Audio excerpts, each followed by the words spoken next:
Hello and welcome to the Bourbon in College podcast. I'm your host, Austin. Let's get started.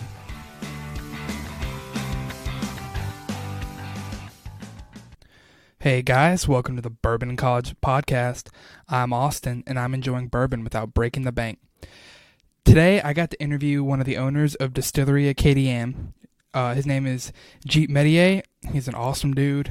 He works for an awesome company, an awesome distillery that is just released the very first, to my knowledge, Louisiana straight bourbon whiskey.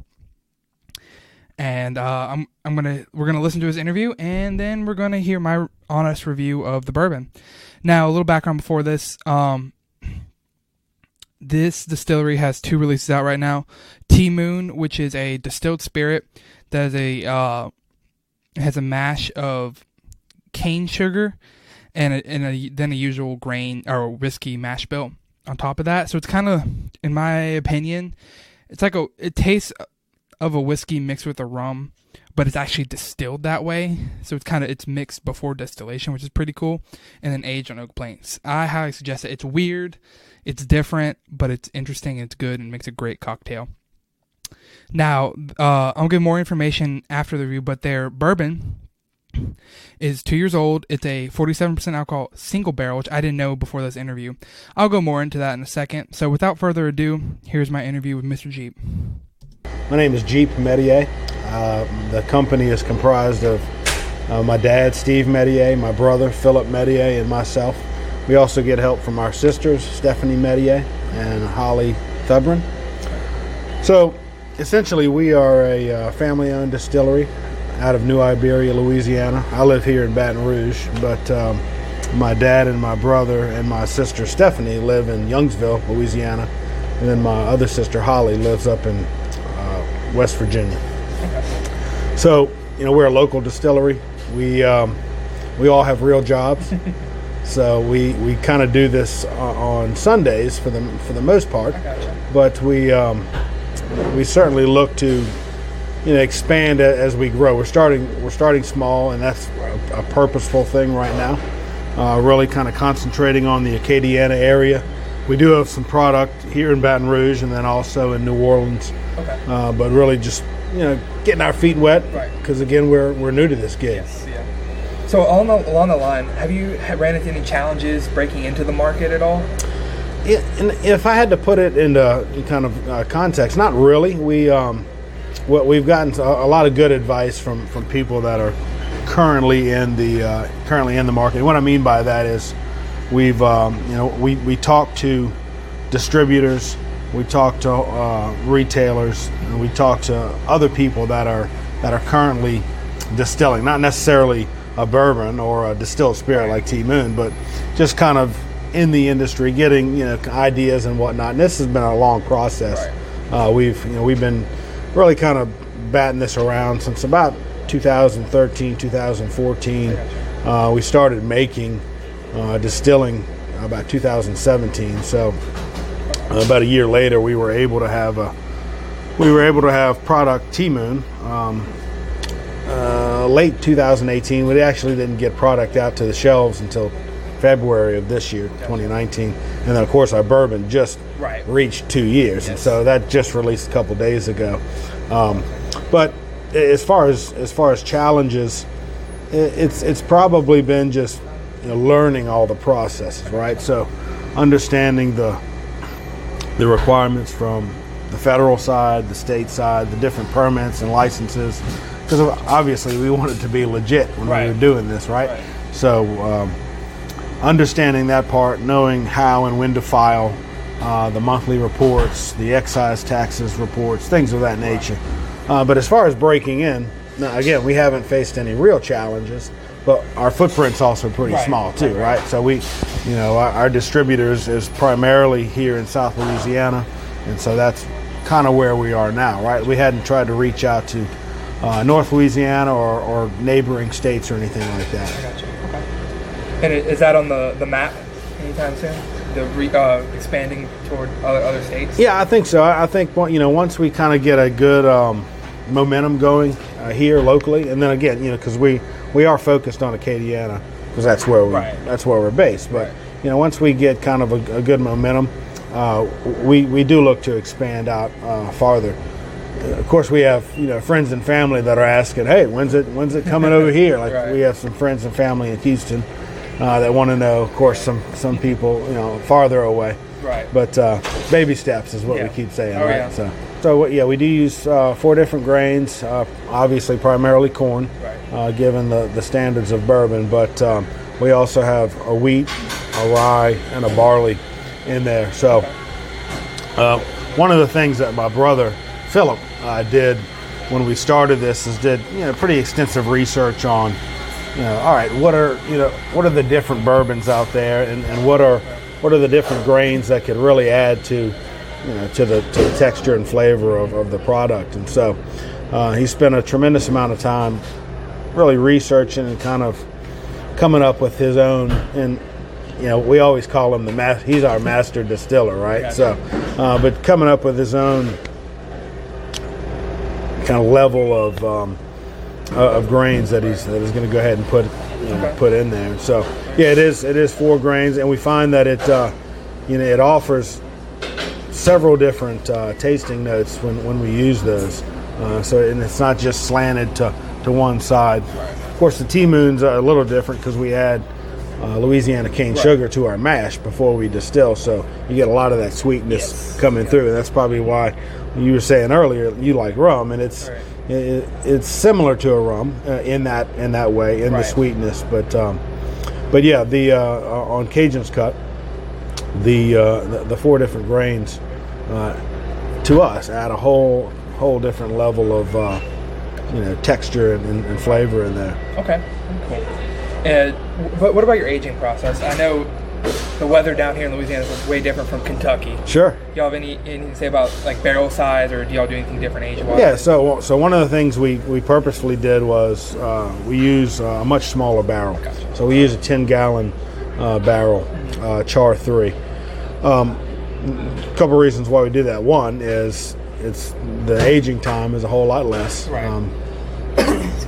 But 2, it's just it's a lot more manageable for us as well, right? We have a pretty small facility in New Iberia where we distill, and so 10-gallon barrels is a whole lot easier to kind of maneuver and manage and whatnot. As far as the heat, we actually enjoy the heat because we feel that fluctuation really helps to pull in and out of the wood for our bourbon. So and the downside of it, of course, is we have a limited supply. Of course, we just released Cajun Cut really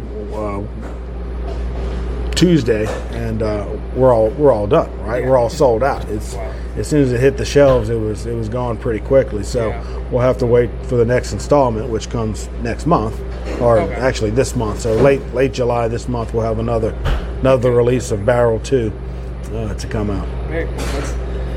I mean, y'all's still setup look like? Is it just one still? Yeah, it's a single pot still, and so one of the things we're trying to do now is kind of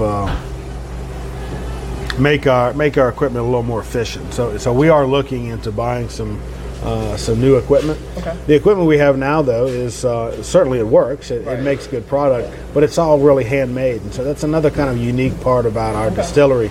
Again, my brother Philip, one of his many skills is he can weld, and so we have a 250-gallon essentially pot still that he welded all the way up from the still itself to the cone to the copper kind of overlay coming into our condenser. So it's a homemade deal, and because of that, we have some inefficiencies in the process, and so we recognize that, and now that we are actually have product out on the shelf, and we know we need to increase production, that's what's essentially kind of forced us into looking at new equipment options, which we plan to do in the near. Yeah, you're good. So the label on T-Moon, if you'll notice that there's a picture in the background, and the picture is actually a picture of my dad in a P-row in the Atchafalaya Basin. He's got whiskey barrels on the front, and so it's just kind of a neat thing. We went out and we had the ideas for the label, but obviously we're not true artists. So we got hooked up with a guy named Trent Oob out of St. Martinville. He's a fantastic artist. Really kind of focuses in on the Cajun culture and whatnot. So he designed this for us. Here, I'll pull this one out too. So, there's the picture.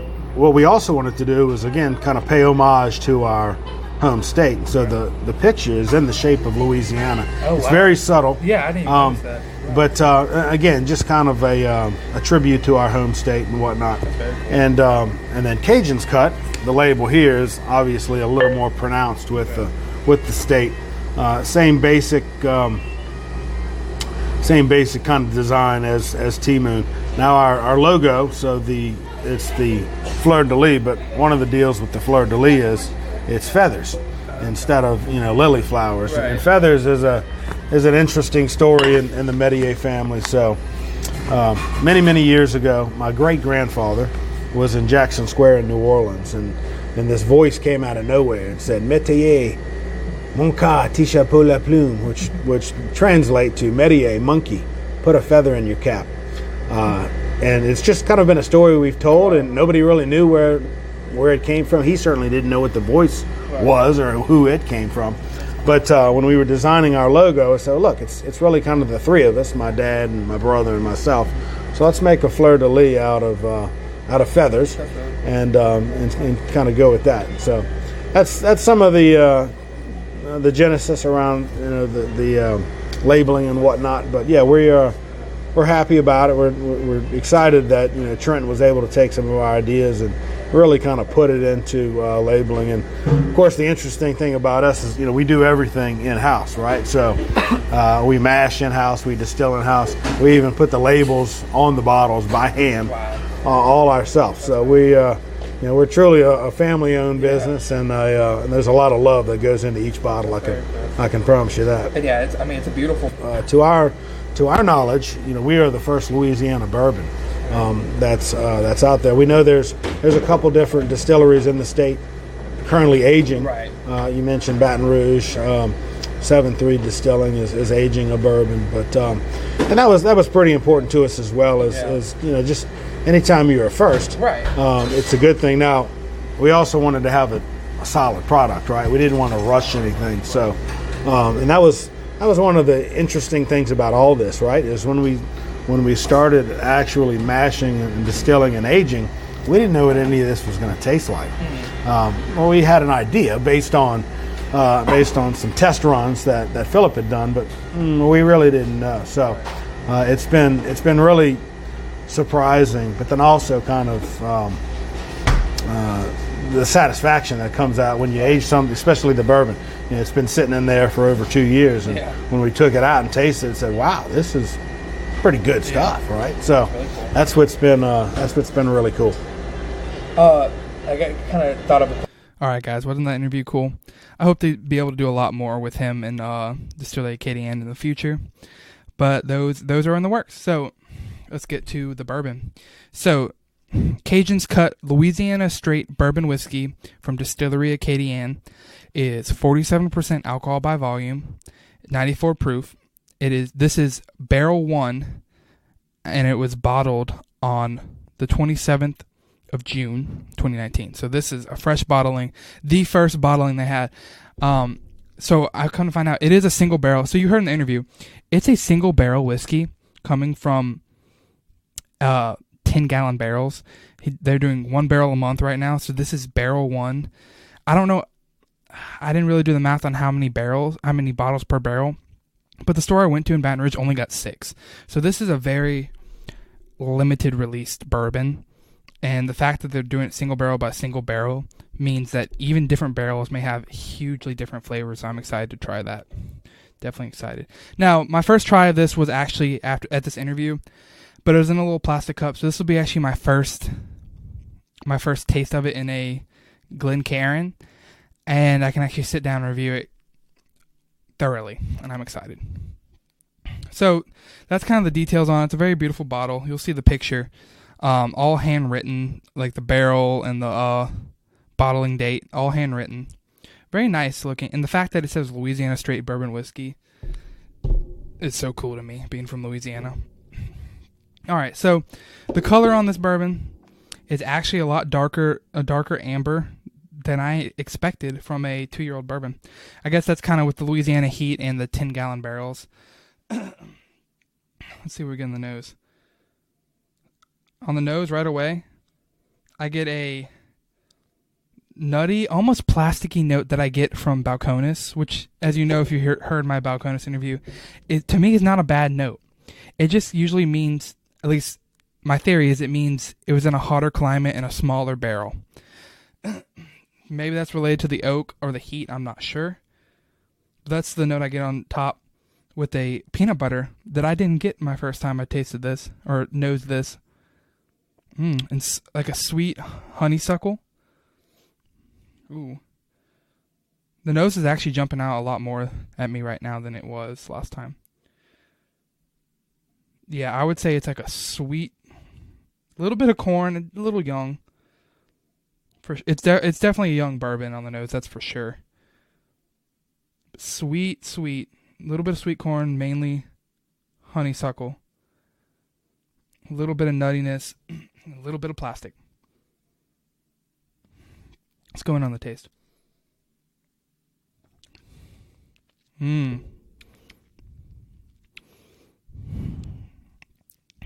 So I noticed this when I first tasted it too.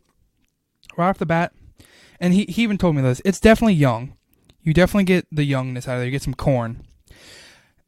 But it's not as sharp as I get in a lot of young whiskeys. It's a lot smoother, a lot, more tame than usually a young whiskey, especially at 47%. Surprises me. Like I said, you get that corn note that you would get in a younger whiskey, the kind of the raw corn, but it's not as sharp. So it's really good. I'm impressed. I expected it, honestly, being so young and being a craft bourbon. I expected a lot harsher taste to it.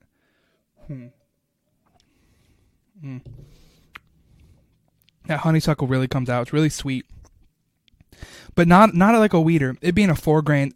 I don't know if I mentioned. You heard in the interview. It's a 4-grain bourbon. I didn't get an exact mash bill. Obviously, majority corn, and has some malted barley in there. But the rye and the wheat in there, there's enough rye to get a little bit of rye spice in there. But there's enough wheat to really let the corn play out, which I enjoy a corn whiskey. Like, Balcones True Blue is one of my favorite. Definitely my favorite from Balcones. One of my favorite whiskeys, honestly. And so I almost like the corn flavor. And that wheat really plays out. So the sweetness from wheat is generally said it's not because the wheat makes it sweeter. It's the lack of rye letting the corn stand out. So I get that there too. So it's a good balance. I'm kind of intrigued. This is maybe the second 4-grain whiskey I've ever had. All right, let's try one more taste.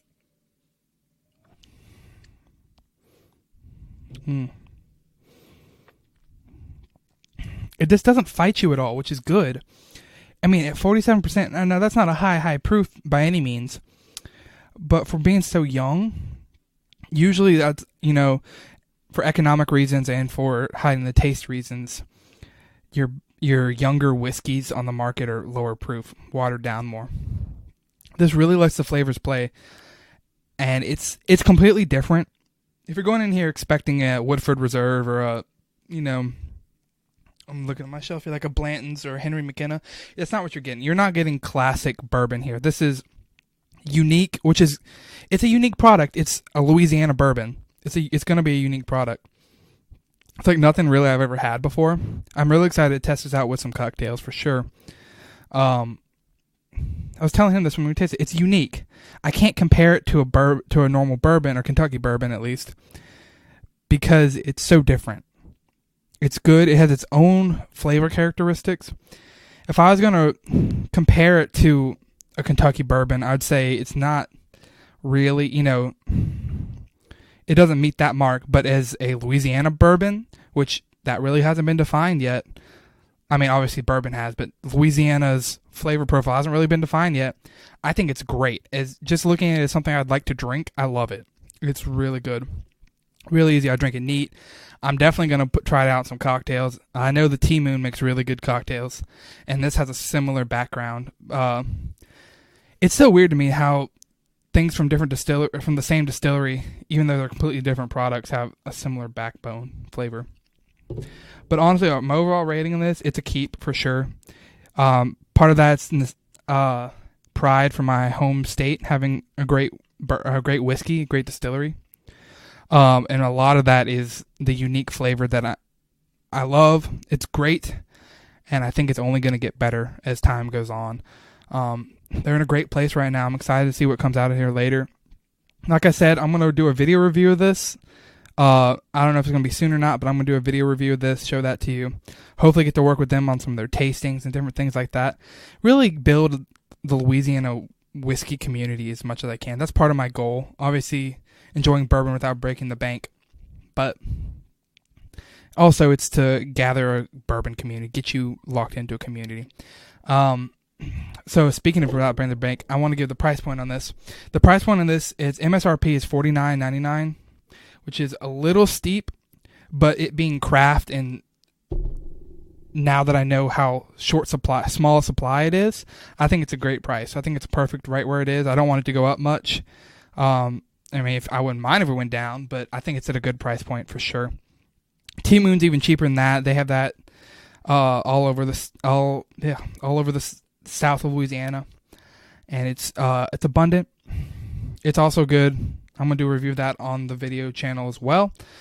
But other than that, y'all, thanks for listening. Thanks again to Distillerie Acadian and Mr. Jeep for letting me talk to you about your great product. I'm really excited to see where it goes in the future. It's good now. It's young. It's great for its age. It's interesting. It's completely different. They're doing great stuff. They're proud of what they make. They're not trying to copycat. They're trying to make their own thing, and they're doing a great job over there. I really appreciate them. I appreciate y'all for listening.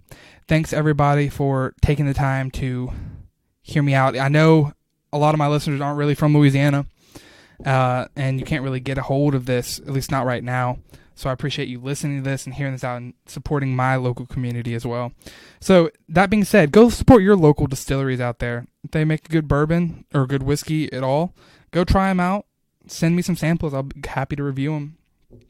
Go check out my new TeePublic store. Link will be in my website at bourbonandcollege.com, and you'll hear about everything else in just a second. Thanks, everybody. Cheers. If you want more Bourbon in College, follow us on Instagram at bourbon_in_college and like our Facebook page. Subscribe to us on YouTube and your favorite podcast player. Find all these links and more at bourbonandcollege.com. Thanks, everyone.